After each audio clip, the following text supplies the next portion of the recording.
Assalamualaikum warahmatullahi wabarakatuh. Kami dari kelompok 7 ingin mempresentasikan materi inflasi, pengangguran, dan konjektur dari mata kuliah Ekonomi Makro dengan dosen pengampun, Bapak Dr. Iman Akhtari SEMSI, Bapak Dirta Pratama Asia SEMSI, dan Ibu Rashida Pertiwi SEMSI. Next.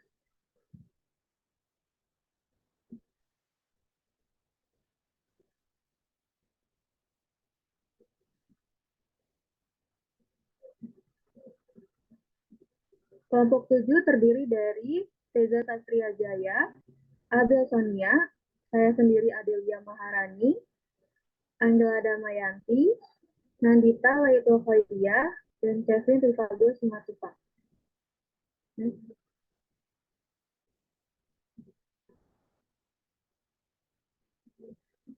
Materi selanjutnya akan dibacakan oleh Dita. Kepada Dita dipersilakan.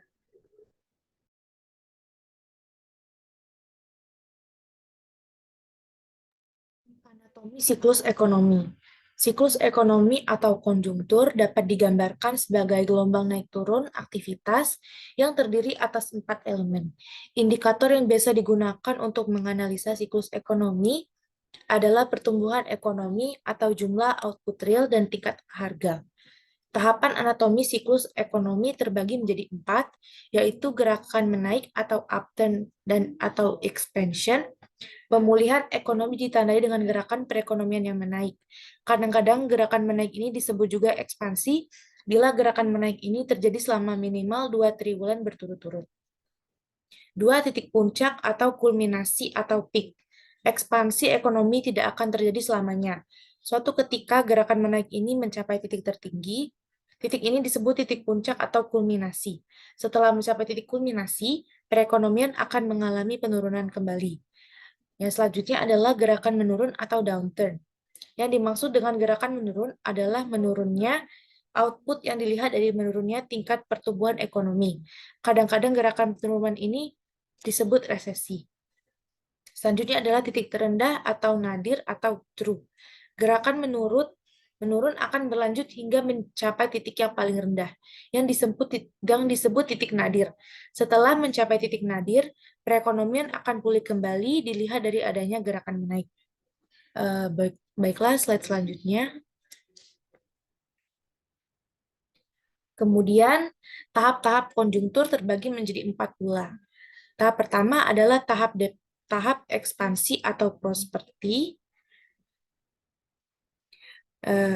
atau kegiatan ekonomi cepat, yaitu tahap kegiatan ekonomi dalam perkembangan atau pertumbuhan yang cepat sampai tercapainya puncak kegiatan massa, atau boom atau house, sama dengan konjungtur tinggi. Tahap kedua adalah tahap resesi atau kelesuan. Tahap resesi atau kelesuan yaitu semula kemacetan yang timbul menyebabkan laju pertumbuhan ekonomi terhenti.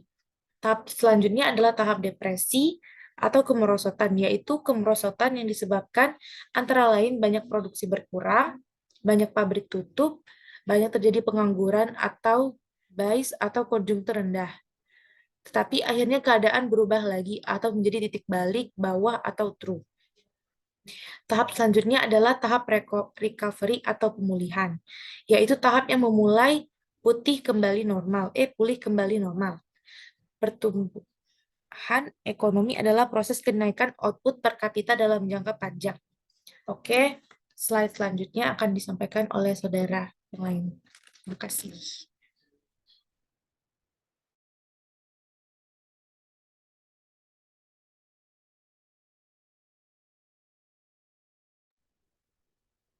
Terima kasih Nandita. Untuk selanjutnya, materi selanjutnya akan dibawakan oleh Kevin Simatupang. Kepada Kevin dipersilakan. Baik, terima kasih moderator. Siklus ekonomi dan kesempatan kerja. Secara umum, ada hubungan positif antara tingkat output dengan kesempatan kerja, terutama bila analisanya jangka pendek. Sebab dalam jangka pendek teknologi dianggap konstan. Barang modal merupakan input tetap, sedangkan yang dianggap variabel adalah tenaga kerja. Karenanya, pengaruh siklus sangat terasa bagi kesempatan kerja. Siklus ekonomi dan inflasi. Jika output real lebih kecil dari output natural, inflasi cenderung menurun dan begitu pula sebaliknya. Jika output real lebih besar dari output natural, maka inflasi cenderung meningkat. Karenanya, Pengaruh siklus sangat berpengaruh terhadap inflasi. Slide selanjutnya. Pengelolaan siklus ekonomi. Karena siklus ekonomi tidak terhindari, yang dapat dilakukan adalah mengelola siklus agar dampak negatifnya dapat ditekan seminimal mungkin. Sementara pola siklus diusahakan stabil meningkat. Dalam arti, simpangan gerak naik turun output diusahakan tidak terlalu lebar. Sementara kecenderungan output jangka panjang terus meningkat. Satu, kebijakan jangka pendek. Target utama jangka pendek adalah mengatasi perbedaan output real dengan output natural. Dua, kebijakan jangka pendek. Target yang ingin dicapai dalam jangka panjang, selain memperkecil simpangan tingkat pertumbuhan ekonomi, juga pencapaian pertumbuhan yang tinggi. Sebab simpangan yang kecil tidak banyak artinya jika perekonomian bertumbuh lambat. Saya kembalikan ke moderator. Terima kasih kepada Kevin. Untuk materi selanjutnya akan dibawakan oleh saya sendiri, yaitu next.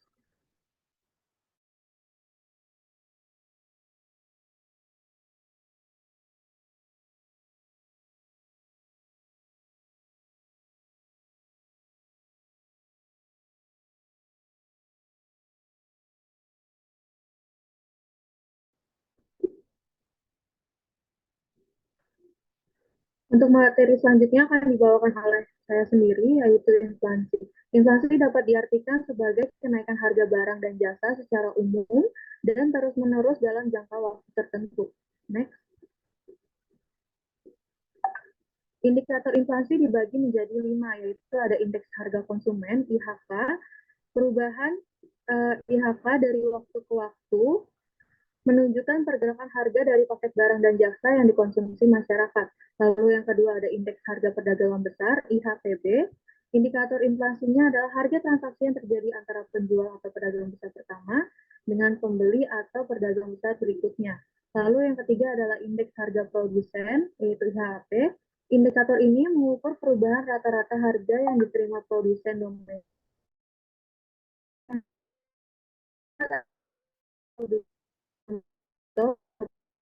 menunjukkan besarnya dari barang baru, barang produksi lokal, barang jadi, dan jasa. Indikator PDB akan membagi PDB atas dasar harga nominal dengan PDB atas dasar harga konsisten. Yang terakhir adalah indeks harga aset. Indeks ini mengukur pergerakan harga aset antara lain properti dan saham yang dapat dijadikan indikator adanya tekanan terhadap harga secara keseluruhan. Untuk materi selanjutnya akan dibawakan oleh Tilda Satya. Kepada Tilda, dipersilakan.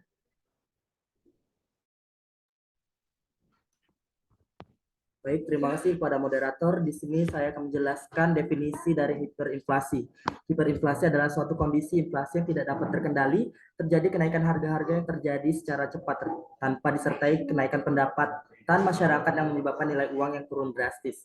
Kondisi hyperinflation ini terjadi pada suatu negara apabila tingkat inflasi mencapai 50% sampai 100% dalam sebulan. Dalam kondisi hiperinflasi, pelaporan tingkat inflasi dilakukan dalam interval yang lebih pendek, yaitu setiap bulan, sedangkan dalam keadaan normal, inflasi dilaporkan setiap tahun saja. Untuk mengatasi keadaan hyperinflation, pihak yang memegang otoritas akan melakukan pemantauan sekaligus menelaah berbagai faktor ekonomi agar mampu menentukan kebijakan ekonomi. Dampak negatif hiperinflasi adalah mata uang yang menyebabkan nilai mata uang suatu negara yang mengalami kondisi hiperinflasi menjadi turun atau bahkan bisa menjadi tidak berharga sama sekali. Slide selanjutnya. Faktor yang menyebabkan hiperinflasi. Yang pertama adalah keadaan perang. Sebuah negara yang sedang berada dalam kondisi perang, keadaan perekonomiannya pasti berjalan dengan tidak stabil. Berbagai faktor ekonomi yang seharusnya dapat digunakan untuk meningkatkan perkembangan negaranya sudah tidak bisa lagi dimanfaatkan dengan optimal. Kondisi perang juga memakan banyak dana seperti halnya pendanaan untuk pengadaan senjata atau peralatan perang. Yang kedua yaitu kondisi sosial politik yang memanas. Hal ini tentunya akan berdampak pada ketidakstabilan ekonomi negara. Konflik yang diikuti dengan kerusuhan selalu beriringan dengan perusakan berbagai fasilitas umum dan juga infrastruktur. Keadaan ini tidak akan sampai menyebabkan hiperinflasi jika berlangsung dalam waktu yang singkat. Dan yang terakhir adalah depresi ekonomi. Pertumbuhan jumlah uang yang beredar dan cenderung berlebihan terkadang tidak sesuai dengan pertumbuhan barang dan jasa menjadi penyebab tingkat inflasi yang tinggi. Mengalami hiperinflasi bukan berarti negara tersebut tidak lagi mampu mengatasi dengan berbagai kebijakan moneter. Namun, bisa juga karena negara sedang mencetak uang sebagai salah satu cara untuk membiayai pengeluaran mereka. Hiperinflasi mulai terjadi apabila pemerintah mulai mencetak uang untuk membayar biayanya. Defisit anggaran pemerintah yang diatasi dengan mencetak uang yang lebih banyak akan menimbulkan malapetaka ekonomi. Baik, itu saja, saya kembalikan kepada moderator.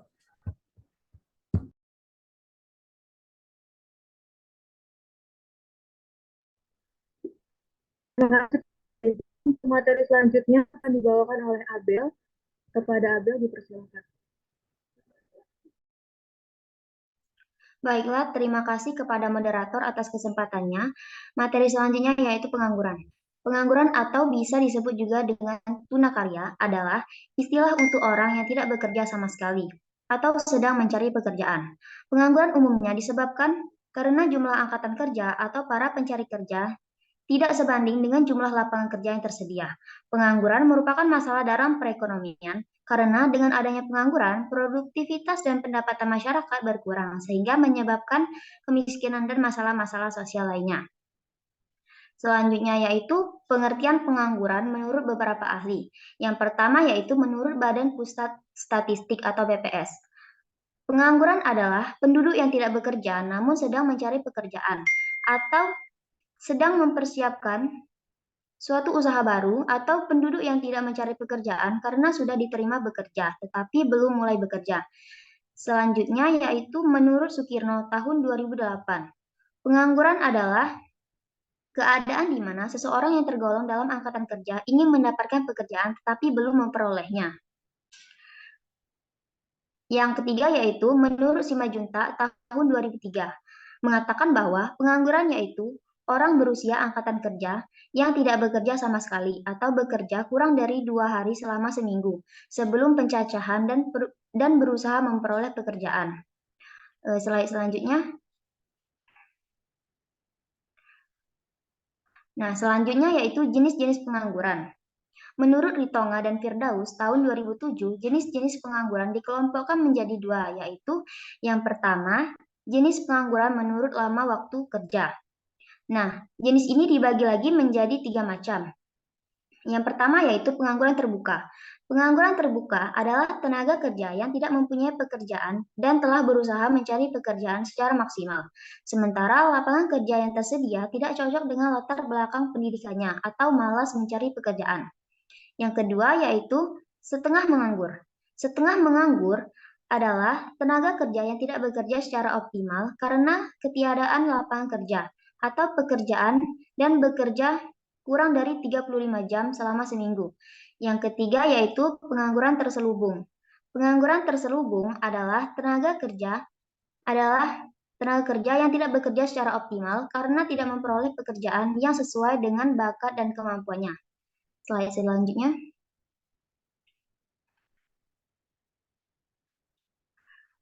Jenis-jenis pengangguran menurut penyebab terjadi dibagi lagi menjadi 4 macam, yaitu yang pertama, pengangguran struktural. Pengangguran struktural disebabkan oleh ketidakcocokan antara keterampilan tenaga kerja yang dibutuhkan dengan tenaga kerja yang tersedia, berupa perubahan struktur permintaan penawaran dalam jangka panjang, sebagai dampak kemajuan teknologi, perubahan selera, dan persaingan antar perusahaan.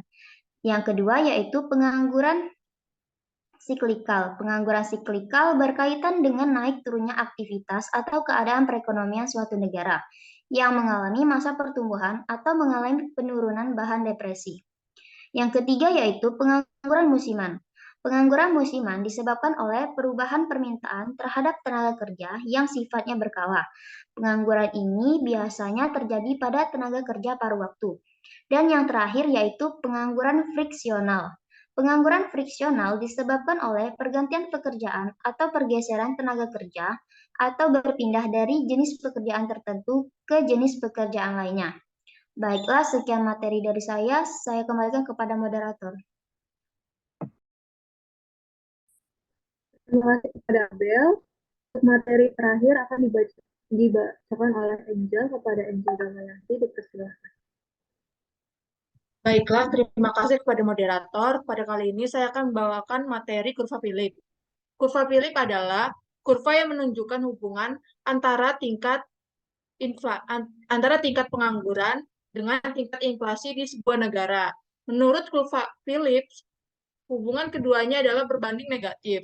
Jadi, ketika inflasi naik, maka pengangguran turun, dan ketika inflasi turun, maka pengangguran naik jumlahnya. Kedua poin dalam makroekonomi ini menjadi pilihan yang begitu rumit. Kurva jangka pendek atau the short run Philip curve SRPC. Kurva ini menunjukkan antara inflasi dan pengangguran dengan asumsi tidak terdapat perubahan pada satu, tingkat inflasi yang diharapkan, dua, tingkat pengangguran alamiah. Berikut adalah penjelasan dari kurva yang ada di samping. Dengan tingkat inflasi yang diharapkan sebesar 10% per tahun dan tingkat pengangguran alamiah sebesar 6%. SRPC bersinggungan pada tingkat A. Pertambahan yang tidak diharapkan pada permintaan agregat, pengangguran yang rendah, dan pertambahan tingkat inflasi bergerak sepanjang kurva titik B. Penurunan yang tidak diharapkan pada permintaan agregat, yaitu pertambahan pengangguran dan tingkat inflasi yang rendah bergerak turun sepanjang kurva titik C. Kurva jangka panjang atau the long run Philip curve LRPC menunjukkan hubungan antara inflasi dan pengangguran ketika tingkat inflasi aktual sama dengan tingkat inflasi yang diharapkan. LRPC berbentuk vertikal pada tingkat pengangguran. Berikut adalah penjelasan dari kurva di samping. Jika tingkat inflasi yang diharapkan sebesar 10% per tahun, kurva Phillips adalah SRPC 0. Jika tingkat inflasi yang diharapkan turun menjadi 6% per tahun, kurva bergerak turun ke SRPC 1. Jarak vertikal yang ditunjukkan oleh SRPC bergerak turun dari titik A ke titik D. Jika tingkat inflasi aktual juga turun dari 10% menjadi 6%, adalah pergerakan turun LRPC dari titik A ke titik D. Penambahan pada tingkat inflasi yang diharapkan membuat pengaruh yang berlawanan seperti tersaji dalam kurva. Sumber lain yang mengubah kurva Phillips adalah perubahan pada tingkat pengangguran alamiah. Begitu aja yang bisa saya sampaikan, saya kembalikan kepada moderator.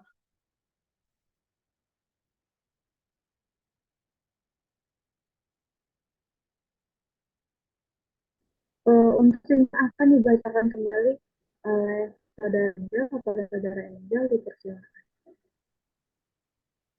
Baiklah, terima kasih kepada moderator. Dari pembahasan mengenai inflasi dan konjungtur, dapat kami tarik kesimpulan bahwa inflasi merupakan proses meningkatnya harga secara umum dan terus-menerus akibat nilai mata yang turun dikarenakan banyaknya jumlah uang yang beredar. Terdapat berbagai macam inflasi dan penyebab dari inflasi. Tetapi ada berbagai cara untuk mengurangi kenaikan inflasi melalui kebijakan perekonomian. Inflasi juga mempengaruhi perekonomian suatu negara. Sedangkan konjungtur adalah kenyataan yang berlaku dalam perekonomian yang menunjukkan bahwa kegiatan ekonomi tidak berkembang secara teratur, tetapi mengalami kenaikan atau kemunduran yang berubah-ubah dari waktu ke waktu. Konjungtur juga sangat berhubungan dengan inflasi dan pengangguran-pengangguran di suatu negara. Gambaran atau grafik mengenai konjungtur adalah suatu grafik yang menunjukkan perubahan pendapatan nasional dan kegiatan ekonomi dari satu waktu ke waktu. Begitu aja yang saya bisa sampaikan. Saya kembalikan lagi kepada moderator. Terima kasih kepada Angel.